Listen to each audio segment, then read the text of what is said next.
It's day 4 now.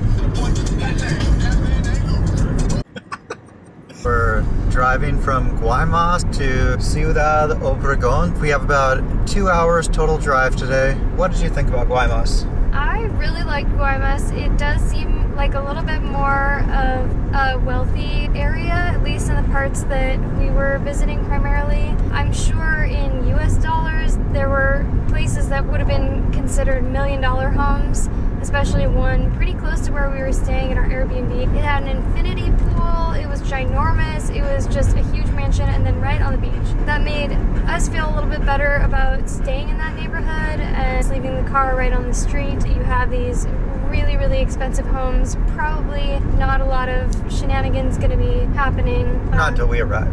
Not until we arrive. Exactly.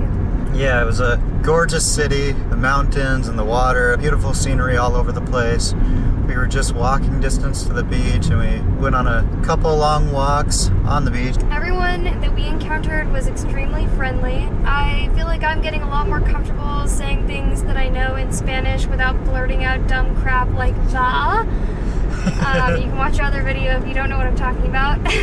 Even when we went to a gas station, we realized we ran out of water. I was trying to find some refried beans with the chips that we got, and all of them seemed to have carne, meat, queso, cheese, or cebollas, onion, all of which I'm allergic to. So there was a really nice guy that was working there trying to help us find something and sharing his favorite things from the store. And everyone else that we encountered was exactly the same way, just very cheerful and seemed to be pretty patient with the fact that we don't know how to speak Spanish totally fluently, and there's times where we honestly have no idea what someone just said because they talk really fast. There's time, that's almost every time. Almost every time. There's at least a few times of like, oh shit, I have no idea. What do I say? What do I do? Oh my gosh. We were just getting coffee, leaving Guaymas, and we had just ordered coffee at the counter. It was a place where you could also sit down and order food if you wanted to. Well, this waitress came up to me and said something to me. I have no idea what she said. And then when our coffees came out, I had ordered un café negro, black coffee.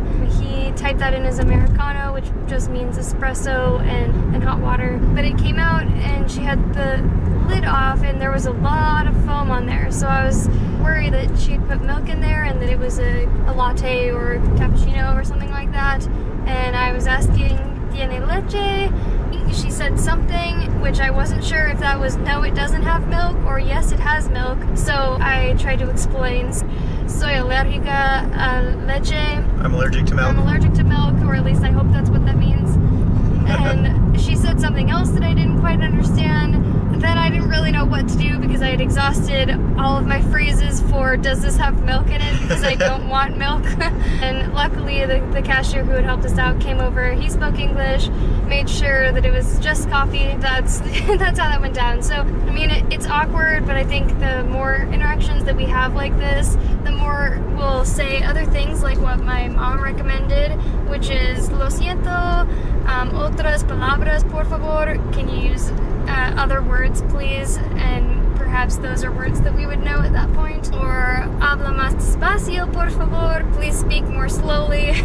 Both of which will be helpful in piecing the words apart instead of them becoming a big jumbled mess of scary words that we don't know or that we think we don't know. On a different note, one thing I've noticed driving here, everywhere cars slow down or stop, whether it's one of the topes, which are the speed bumps, or a stop sign or a stoplight, there's someone there selling something.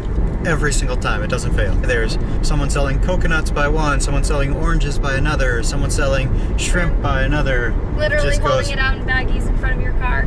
It goes on and on. I much prefer that over someone just begging for cash, which we saw a lot back where we lived in the States. When we were talking about this before, I was saying how difficult it is, at least in Arizona, to do things like that, to like have a food truck or to sell something on the side of the road. You just can't open up a little tent and start selling things because it's illegal. You have to have permits, and those permits take a really long time to go through the approval process. Lots of times they're very expensive. So even when there's great opportunities, like, you know, some construction happening or something where everyone has to slow down, you can't just really pitch a tent and then create that opportunity for making a I've heard to legally open a lemonade stand in the US, it costs something like $50,000 to get all the permits. We haven't yet gotten anything from the side of the road, although I'm sure at some point on one of our road trips between these cities, we'll see something delicious that we want, like some fresh oranges or something, and just chow right down. I'm actually pretty excited to have coconut milk right outside of a coconut, because that is an experience I've never had.